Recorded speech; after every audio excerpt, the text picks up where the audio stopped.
지난 130여 년의 내연기관차 역사가 큰 위협에 직면해 있다. 글로벌 환경적인 문제가 수면 위로 올라오면서 오염원의 대명사 중의 하나인 내연기관차가 친환경차에 위협받게 된 것이다.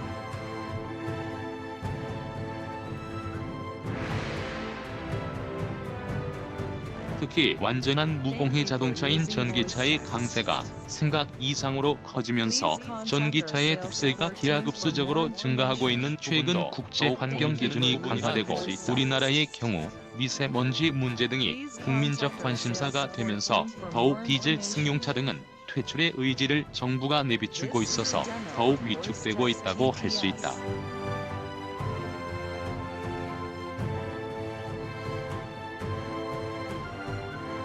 국산 승용 디젤차는 이미 단종을 선언하였고 수입 승용 디젤차도 이제 시장 축소는 물론 수입 중단의 규정도 이래저래 내연기관차의 존립에 큰 영향을 주기 시작했다고 할 수 있다. 예전과 달리 내연기관차의 엔진이나 변속기 개발에 대한 기사는 이제 관심이 세계적인 모터쇼도 예외는 아니라 할 수 있다. 과연 내연기관차는 이제 수명이 다한 것일까? 물론 앞으로 수십 년간 모든 차종이 치열하게 싸우면서 주도권과 점유율 싸움이 시작되었다고 할 수 있다.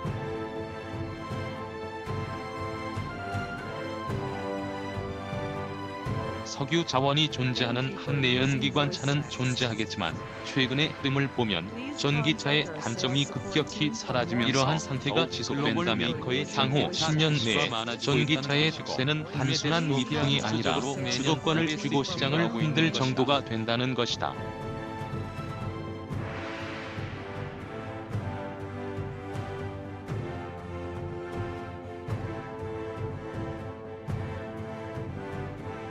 이미 주도권이 전기차로 넘어가는 분위기이다.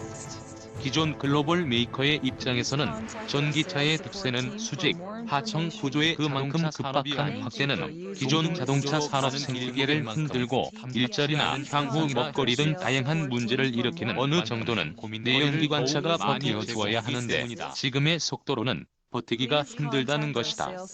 결국 내연기관차는 환경적 문제나 연비는 물론 여기에 최근 글로벌 팬데믹을 가져오고 있는 코로나19도 이후에 큰 변수로 작용한다는 것이기 때문이다.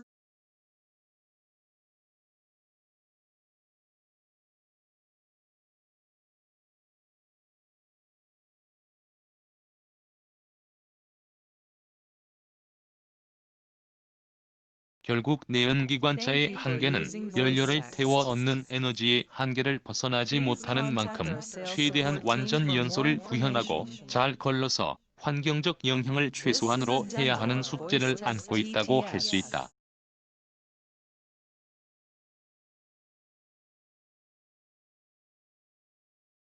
엔진의 경우도 직접 분사 방식 등 다양한 기술적 적용으로 출력과 연비를 구현하고 있고 각종 배기 후 처리 장치를 통하여 유해 물질을 걸러내고 배출하고 있지만 시기를 연장하는 능력에는 한계가 크다고 할 수 있다.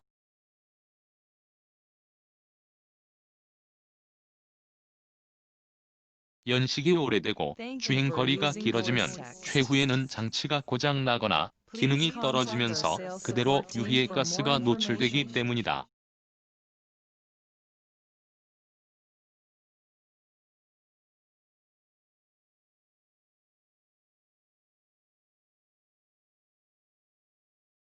여기에 배기 후 처리 장치는 환경적 부분과 연비는 한쪽이 크면 한쪽은 작아지는 상대적으로 동전의 양면과 환경적 국제 기준을 절묘하게 조율하면서 간간히 맞춘다고 할 수 있으나 경계선을 넘어서면 바로 리콜 등 심각한 문제를 야기한다고 할 수 있다.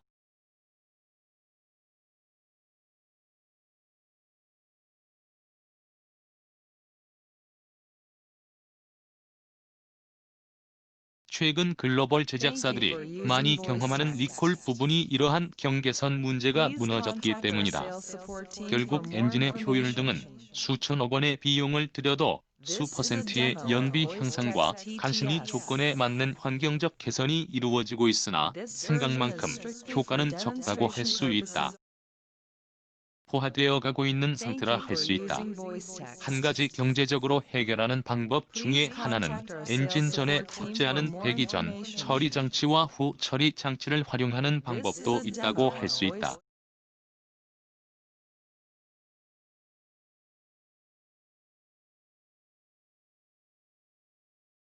특히 배기 전 처리 장치는 엔진에 들어가기 전에 조치를 취하는 만큼 생각 이상의 효과가 있기도 한다는 것이다.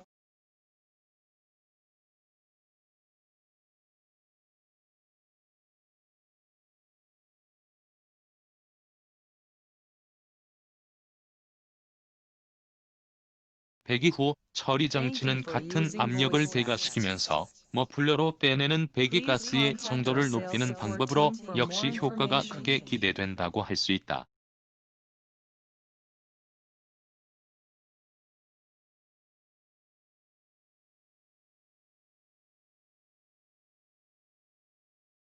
특히 개인이나 중소기업 제품은 완성도도 낮고 각종 시험 등 관련 입증 자료도 취약하여 자기 만족에 취하면서 필자에게도 지금까지 수십 가지 이상의 각종 연료 절감기와 배기 개선 장치를 가지고 자문을 해주거나 제품을 제시하는 등 기회가 매우 많았다고 할 수 있다.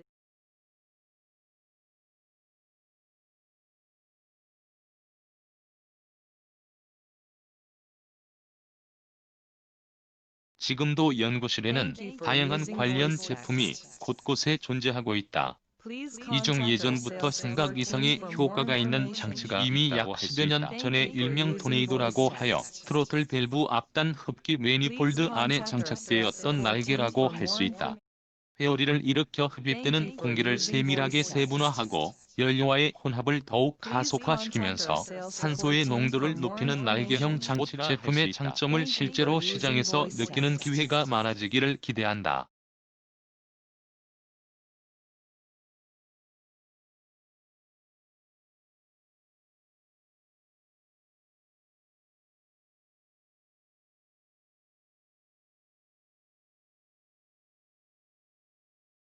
밸브 안에 쉽게 장착하여 사용하면서 효과는 있어서 이전 다른 장치와는 차원이 다른 효과는 나타냈다고 할 수 있다. 당시 정부 관련 기관에서도 테스트한 결과도 있어서 오차를 제외하면 수 퍼센트 이상의 효과가 나왔다고 할 수 있다. 그러나 우리나라는 교통체증도 많고 운전 방법도 에코드라이브와는 거리가 멀 정도로 험한 운전이 많아서 낭비성이에 따라 국내에서는 이 장치의 효과가 적어서 도리어 일정 속도 운행과 직장과 집의 거리가 먼 미국의 경우 효과가 더욱 커서 현지에서 상당 부분 인기를 끌었던 장치라고 할 수 있다.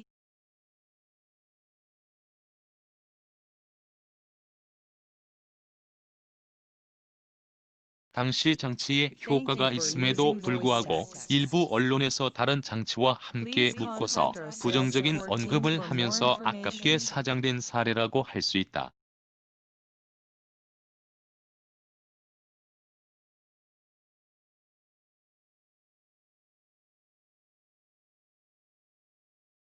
추후 관련 방송에서 사과 방송을 했으나 그때는 이미 늦어서 회사는 문을 닫았다고 할 수 있다. 언론의 올바른 언급이 얼마나 중요한가를 나타내는 사례라 할 수 있었다. 최근에 이러한 회오리 바람을 유체 각도와 날개 크기 및 밀집도 등을 더욱 체계적으로 일으켜 유체의 이동성을 극대화한 장치가 등장하였다. 공기의 흐름을 극대화하고 차종 당구경이 다른 경우를 고려한 날개형 장착 방법이나 바람의 극대화는 물론 두 개를 병렬로 실제로 여러 차종에 장착하여 테스트하고 심지어 이륜차와 경운기 등 모든 내연기관에 장착된 테스트 결과를 보면 생각이 미세먼지의 원인 물질 중의 하나인 질소산화물의 제거가 뛰어나고 매연은 물론이고 연비까지 상승하는 일석삼조의 양산형으로 출시된 만큼 시장에서 더욱 큰 효과가 입증되기를 기원한다. 배기 전 처리 장치인 만큼 연비와 환경 두 마리 토끼를 잡은 극히 우수한 장치라 할 수 있다.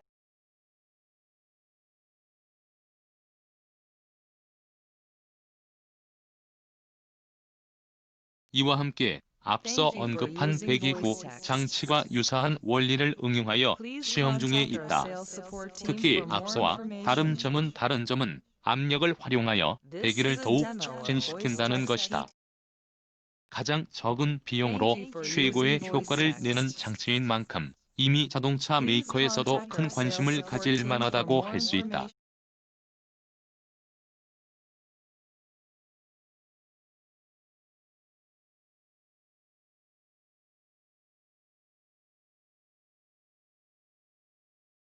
조건에 따라 큰 효과가 차이가 있으나 가장 저렴한 최적의 비용으로 연비 상승 효과도 매우 크고 극히 환경적인 효과가 커서 내연기관차의 이러한 장치들은 가성비 최고의 장치인 만큼 앞으로 상당 기간 동안 주력 역할을 담당하는 내연기관차의 사용에도 큰 무기감을 부과할 것으로 판단될 수 있다고 판단된다.